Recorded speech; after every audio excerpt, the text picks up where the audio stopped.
Boshqalar sizni uyqudagi xurrak ochishingizdan shikoyat qilishadimi? Bu obstruktiv uyqu apneyasini bir belgisi bo'lishi mumkin. Obstruktiv uyqu apneyasi uxlash paytida tomoq mushaklarini bo'shashib, nafas yo'llarini to'sib qo'yishi natijasida insonning nafas olishi ma'lum vaqtda to'xtab va yana qayta boshlanishidir. Bu holatda nafas yo'llarining yopilib qolishi yoki tilning orqaga tushib ketishi natijasida xurrak otish yoki nafas olishni butunlay to'xtab qolish kuzatiladi.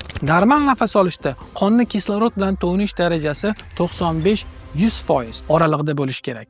Ammo ushbu kasallikda bu ko'rsatkich 60-70% gacha tushib ketishi mumkin. Bu esa yurak qon tomiri tizimiga zo'riqish beradi va yuqori qon bosimi hamda yurak kasalliklariga olib keladi. Tashxis odatda bemorning kasallik tarixi va uyqudagi kislorodning miqdorini kuzatish asosida qo'yiladi. Zarur bo'lsa, uyqu tekshiruvlari o'tkaziladi. Ayniqsa, uyqu apneyasi tashxisini qo'yishda quyidagi davolash usullari tavsiya etilishi mumkin.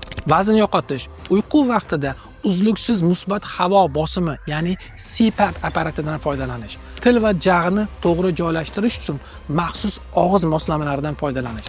Agar bular ham foyda bermasa, havo oqimini yaxshilash uchun jarrohlik amaliyotini o'tkazish mumkin. Agar sizda bo'g'ilish yoki xirillash bilan kechuvchi kuchli xurrak, kunduzi haddan tashqari uyquchanlik, ertalabki bosh og'rishi va diqqatni jamlay olmaslik, yomon uyqu bilan bog'liq yuqori qon bosimi yoki yurak muammolari kuzatilsa, shifokorga murojaat qiling. O'z vaqtida davolanmasa, obstruktiv uyqu apneyasi yurak kasalliklari va insult kabi muammolarga olib kelishi mumkin.